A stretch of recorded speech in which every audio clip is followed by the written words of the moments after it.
Hello, જય જય ગરવી ગુજરાત. અને આ છે એસટીની વોલ્વો.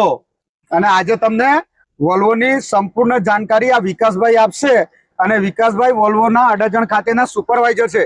વિકાસભાઈ, આ ગાડીમાં જેટલી સિસ્ટમ આવે છે ને એ બધી તમારે બતાવવાની છે, તો બતાવો હવે. ચાલો તમને બતાવો. ચાલો.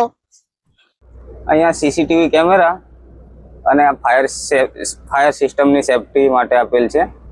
બીજું, જ્યારે પણ કોઈ પણ બીડી, પિસ્તોલ, સિગરેટ ધૂમ્રપાન કરવાની આમાં મનાઈ આપેલી છે. ત્રીજું, એસી ના બ્લોવર હર સીટ ઉપર આપેલા છે. રીડિંગ લાઇટ પણ બધી સીટ ઉપર આપેલા છે. આ જગ્યા ઉપર સેન્સર આપેલા છે. બસની અંદર 4 સેન્સર આપેલા છે. કોઈ પણ ધૂમ્રપાન કરે તો આ સેન્સરની અંદર આવી જવાથી આ સિસ્ટમ ડાયરેક્ટ પાણી ફેંકે છે. અહીંયા પણ એક કેમેરો આપેલ છે. અહીંયા ફ્રીઝર આપેલ છે, જેથી કરીને ડ્રાઈવર કંડક્ટરને પાણી પીવા માટે ઠંડુ રહેશે. અહીંયા એક ટીવી આપેલ છે.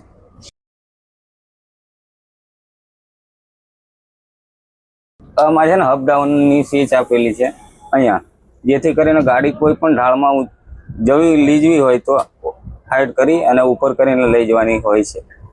ગાડીમાં ખડબચરો રોડ હોય તો આ સ્વિચ ઓન રાખવાથી ગાડી આમ તેમ જતી નથી. બીજું, આની અંદર રીડિંગ લાઇટ વાંચવા માટે હર સીટ ઉપર બંને બાજુ આપેલ છે. અને વિકાસભાઈ, આની બ્રેક સિસ્ટમ તમે બતાવો. બ્રેક સિસ્ટમ આ રિટાયર્ડ બ્રેક સિસ્ટમ છે, જેથી કરીને જોઈન્ટ ઉપર પકડ રાખે છે નોર્મલ રીતે. બરોબર. ચાલુ રસ્તે આપણે બ્રેકની જરૂર પડતી નથી. અહીંયાથી મોટો છે.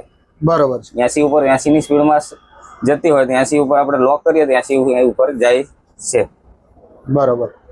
આ ગિયર સિસ્ટમ છે. આ ગિયર સિસ્ટમ. આ કંડક્ટર સીટ આવેલી છે. બરોબર છે. કંડક્ટર સીટ એક વખત ખોલીને બતાવો ને.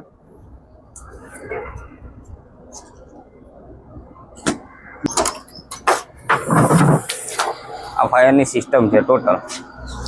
આ ફાયરની સિસ્ટમ બતાવેલી છે કે જેથી કરીને ગાડીમાં કોઈ બી ટાઈમે આગ કે કંઈ બી લાગે તો ડાયરેક્ટ અંદર ગાડીના અંદર ડાયરેક્ટ પાણી છૂટી જાય, જેનાથી આગ કાબુમાં લઈ શકાય છે. મિત્રો, આ વોલ્વો ગાડીની અંદર જ્યારે ટાયરમાં હવા ઓછી થઈ જાય છે તો એની સિસ્ટમ આપણે વિકાસભાઈ અત્યારે બતાવી રહ્યા છે કે ગાડીમાં કેવી રીતે હવા ભરાય છે.